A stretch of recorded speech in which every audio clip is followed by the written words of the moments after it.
Coucou tout le monde, j'espère que vous allez bien. Je vous fais un petit disclaimer avant de vous lancer le vif de la vidéo, tout simplement parce que ça fait très longtemps que je n'ai pas vlogué à Disneyland Paris et du coup vous allez avoir les trois quarts des vidéos qui vont être en mode portrait au lieu d'être en mode paysage et malheureusement je m'en suis rendue très tard à Disneyland Paris dans la journée.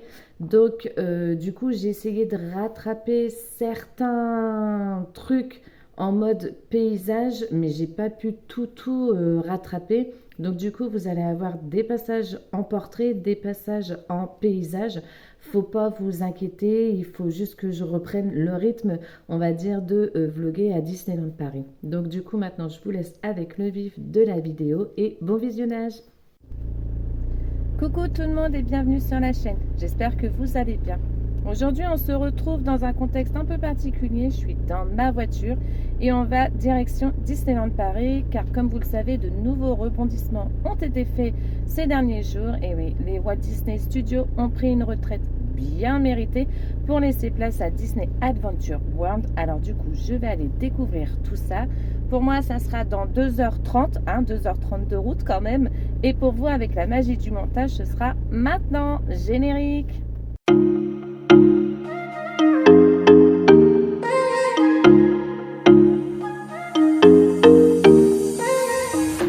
Bon, ça y est, je suis arrivée.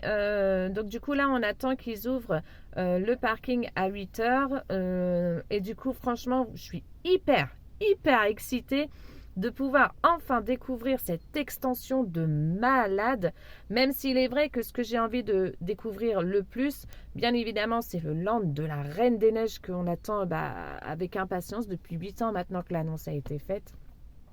Mais je vous avoue que j'ai également envie de découvrir tous les à côté comme Réponse Tangle Spin, comme les jardins anglais, comme le passage qui mène de Toy Story Playland au land de la Reine des Neiges et inversement. Mais je vous avoue que j'ai aussi envie de découvrir Adventure Way et Adventure Bay, histoire de vraiment pouvoir mesurer la dimension du truc qui a été fait.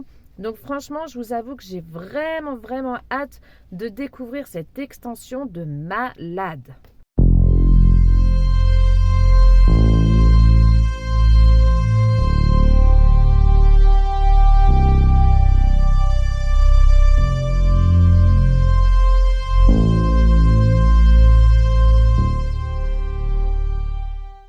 Ça y est les gars, j'ai franchi les grilles d'Adventure World.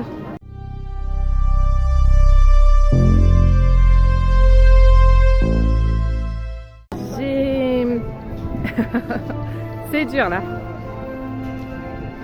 J'ai beaucoup d'émotions parce que c'est un land que je voulais tellement. Alors qu'est-ce que ça va être quand le land du Roi Lion il va ouvrir, hein, on va me ramasser avec une serpillière. Là je vais aller à World Premiere. Je n'y ai jamais été, je n'y ai pas mis les pieds lorsqu'il a ouvert. Donc du coup ça va être une première pour moi aussi. World Premiere. Donc on y va, allez, c'est parti. J'ai fait une vidéo il n'y a pas très longtemps sur les tops et les flops de Disneyland Paris pour l'année 2025 et j'avais mis World Premiere en flop. Je trouvais que voilà, ça n'avait pas grand intérêt, le temps d'attente pour les travaux, un an, je trouvais que c'était très long. Je n'ai pas spécialement trop de souvenirs de comme c'était à l'époque des Walt Disney Studios. J'y suis allée 2 fois, mais c'est vrai que les Walt Disney Studios ne m'intéressaient pas, donc je me rappelle plus trop. Mais là, franchement, c'est vrai que c'est beau. L'enseigne Disney Theater World Premiere est juste somptueuse. Et j'ai l'impression par contre que ça s'est raccourci en longueur. Alors c'est peut-être juste une impression, mais j'avoue que ça me donne cet effet-là. Alors je ne sais pas, c'est peut-être vrai, mais franchement c'est vrai que c'est magnifique. Après c'est pas non plus le truc du siècle, hein. Je reste ma position là-dessus, c'est pas le truc du siècle. Mais franchement c'est vrai que les couleurs sont très belles.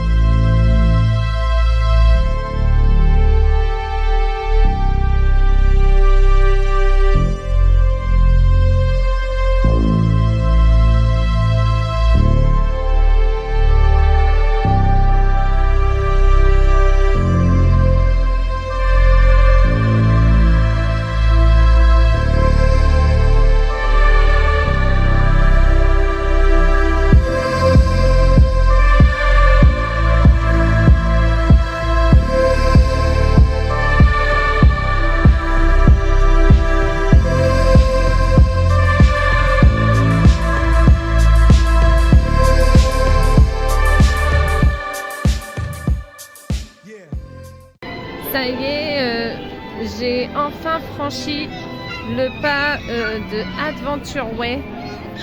Et du coup là on va aller se rendre dans les différents points de cette avenue qui est juste magnifique, féerique et tellement immense. C'est vraiment une allée longue mais tellement jolie. Et quand vous allez du coup sur votre droite, vous avez en fait la partie Toy Story Playland, en fait la partie qui relie donc du coup le land de Toy Story au land de la Reine des Neiges. Et vous allez voir que ce land est juste magnifique.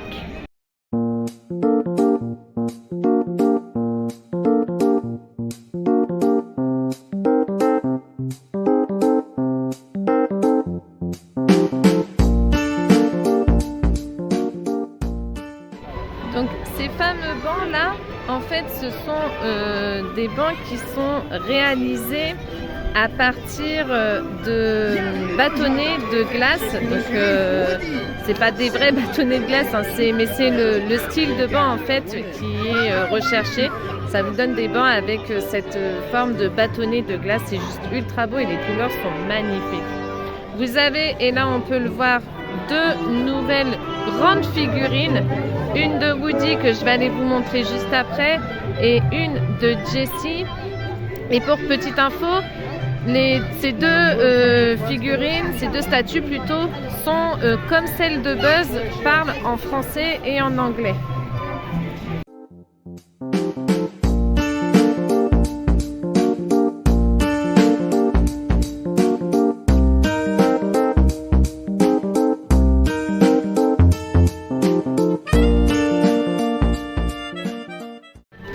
Donc du coup ici, attendez, juste ici, vous avez la Pixar Ball. En fait, quand vous arrivez donc à côté de Slinky Dog, vous avez du coup l'allée donc qui vous permet d'aller jusqu'au land de la Reine des Neiges.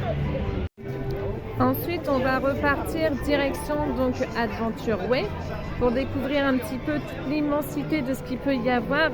Et quand vous êtes donc du coup face à la montagne du Nord, vous avez du coup sur Adventure Way, sur votre gauche, les jardins anglais. Donc les jardins anglais, c'est en fait à l'effigie des classiques d'animation Disney, rendant hommage à la culture britannique.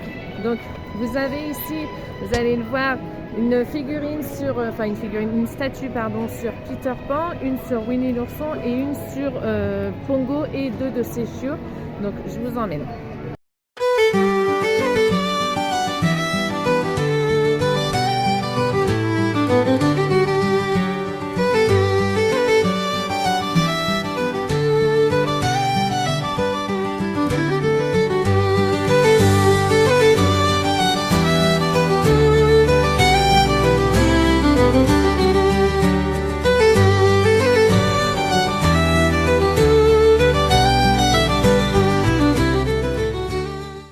Donc les jardins anglais, vous avez ici, donc juste ici derrière moi, le gazebo qui va donc servir bien évidemment à avoir des petits happenings. Donc en ce moment c'est les happenings de Flynn et Réponse que l'on pouvait retrouver au moment du Music Festival. Là, ici, juste derrière, du coup, vous avez énormément de bancs pour pouvoir assister, du coup, à l'happening de Flynn et Réponse. Et à savoir que les happenings changent toutes les saisons. Si je vous dis pas de bêtises, il me semble que le prochain happening, c'est sur Mary Poppins, pardon, et Berthe. Pareil, il me semble que c'est la représentation qui était faite au moment du Music Festival. Donc je vous montre un petit peu plus le dessous du gazebo. Vous allez voir, c'est juste magnifique.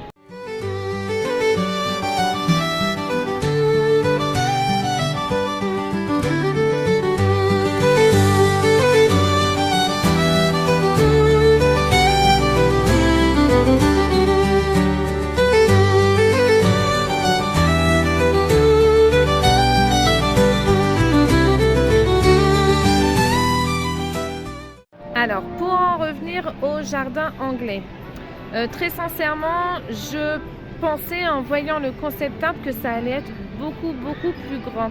C'est vrai qu'il me manque un petit quelque chose ici, une petite attraction, genre pourquoi pas le carrousel que l'on voit dans Mary Poppins au moment de la chanson Supercalifragilisticexpialidocious, dit en une seule fois bien évidemment, qu'on aurait pu installer, je ne sais pas, peut-être par là ici, ou agrandir un petit peu les jardins et le trouver vers le fond des jardins. C'est vrai que ça manque quand même quelque chose de Mary Poppins, ça manque aussi quelque chose d'un petit peu Alice au pays des merveilles, je trouve. Mais à voir, peut-être que dans la suite, au fil des années, ça va évoluer. C'est en tout cas ce que j'espère sincèrement.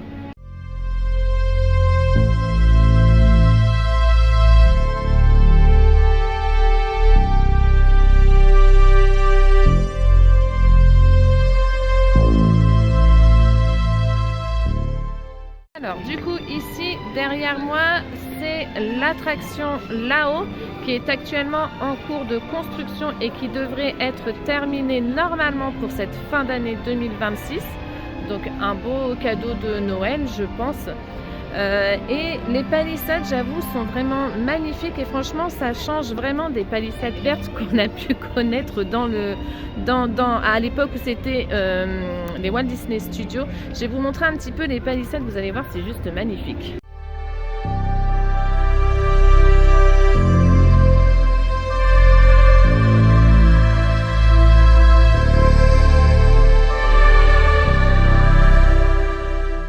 Alors, qu'est-ce que je pense du coup de cette attraction là-haut? Alors, je suis très contente d'avoir une attraction sur des chaises musicales. Je trouve que ça se fait très bien dans un parc, que ce soit Fête Foraine, même au parc Astérix, vous en avez. Je trouve que c'est une très bonne idée. Maintenant, moi, je suis plutôt tiquée sur la licence qu'ils ont choisie. Là-haut. Là-haut reste un Pixar. Pour moi, là-haut aurait dû être implanté avec Toy Story, avec Ratatouille, enfin avec le land Pixar. Je pense qu'ils auraient pu plutôt choisir une autre licence et pourquoi pas, j'ai envie de dire, la petite sirène. Puisque après tout, il est vrai que juste là derrière, on a toute une partie sur le classique de Réponse. Et comme on le sait, il y a eu dans la Reine des Neiges un clin d'œil à Réponse. C'est vrai qu'au moment de la cérémonie de Elsa, la cérémonie pour la couronne de Elsa, eh bien, on voit apparaître à un moment donné Flynn et Réponse. Et il est dit aussi que dans une théorie, plus ou moins vraie, on ne sait pas, le bateau de la reine Iduna et du roi Agnar a coulé là où se trouve le royaume d'Atlantica. Donc ça aurait pu faire un autre clin d'œil si ça avait été quelque chose sur la petite sirène. Ou alors, autre possibilité qui aurait pu se faire, quelque chose en rapport avec Tarzan. Parce qu'il est vrai qu'aussi une théorie de fans dit que Tarzan serait en fait le frère de Elsa et Anna et qu'en fait les parents auraient survécu au naufrage et donc du coup ils auraient eu un petit garçon, donc un frère pour Elsa et Anna. Je pense que Tarzan, on pourrait peut-être plutôt en faire un land et pourquoi pas un land entre celui du Roi Lion et celui de la Reine des Neiges. Je pense que l'immersion serait pas mal. Enfin, moi je trouve que l'immersion serait pas mal. Maintenant du coup, on va aller se promener un petit peu par là-bas et découvrir tout ce qu'on peut trouver sur le land de Réponse. Enfin, land. Est-ce qu'on peut appeler ça un land? Moi, j'appelle ça un land parce que il n'y a pas qu'une simple attraction, il y a aussi tout plein de choses à découvrir. Et vous allez voir, je vais vous montrer un petit secret que tout le monde connaît, je pense, maintenant.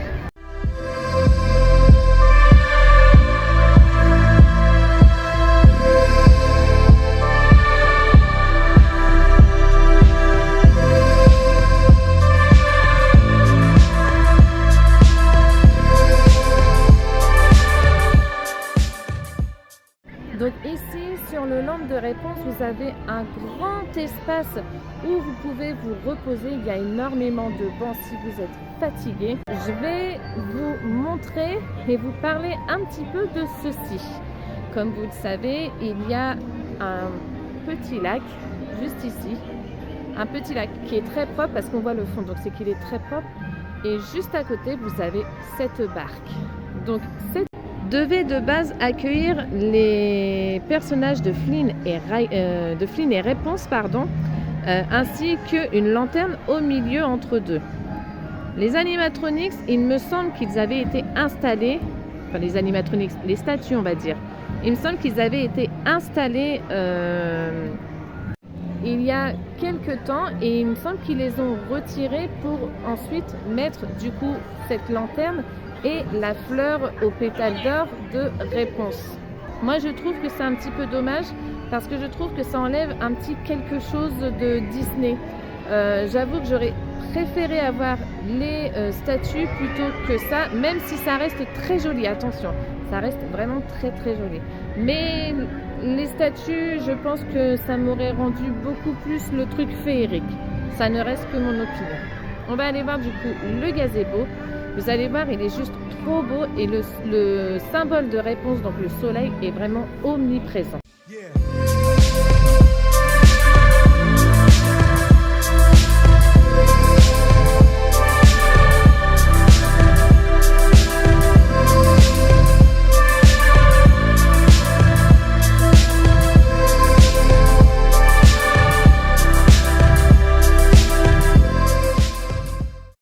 Et donc, la petite surprise, le petit ami, le fidèle compagnon plutôt de Réponse se trouve juste ici.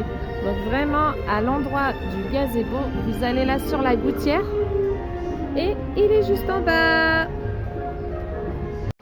Donc du coup là, on va aller tranquillement se diriger vers l'attraction de Réponse. Il n'y a que 10 minutes. C'est une attraction, c'est vrai, qui est peut-être un peu moins populaire que l'attraction de la Reine des Neiges, mais néanmoins, c'est une attraction qui est à faire. Moi, je trouve qu'elle est fabuleuse à faire. Elle donne des frissons quand vous regardez le ciel, le plafond, en tournant avec les barques. Eh bien, moi, je trouve que ça donne quelque chose de féerique. En plus, vous avez les musiques du film. Donc, franchement, c'est vrai que moi je trouve que ça donne un petit truc en plus. Cette attraction vaut le coup d'être faite.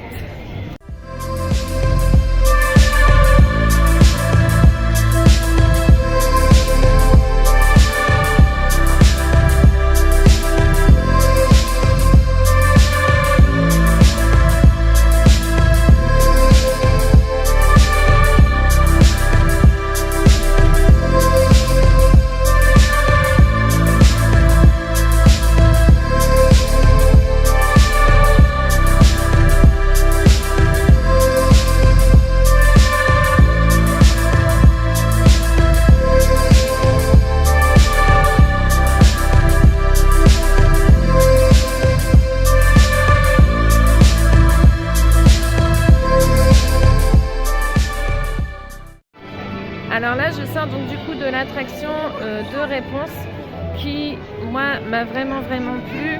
Donc du coup, je vous invite fortement à la faire. Elle vaut vraiment le coup. Et là, j'ai le land de la Reine des Neiges qui est juste droit devant mes yeux. Et franchement, c'est... ça donne des frissons tellement que c'est joli, quoi. Ici, juste à côté de l'attraction Réponse, vous avez le restaurant The Regal View. Donc c'est un restaurant qui est un petit peu à l'instar de celui de l'auberge de Cendrillon. Donc vous avez les princesses Disney qui viennent régulièrement y faire des visites et en fait elles sont en tenue de villageoises.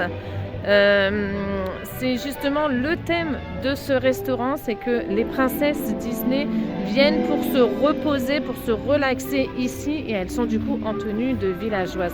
Donc vous avez Aurore dans sa tenue de villageoise quand elle est avec ses trois marraines, ses trois fées marraines.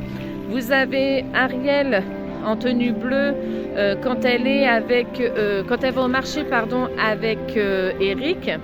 Et vous avez aussi Belle qui est en tenue tout simplement bleue de villageoise. Donc là du coup on se dirige vers le lac Adventure Bay. Et franchement les gars, le lac il est immense. Mais immense. Ça a vraiment été super bien réalisé, super beau. Je vais vous montrer tout ça parce que franchement, ça vaut vraiment le détour.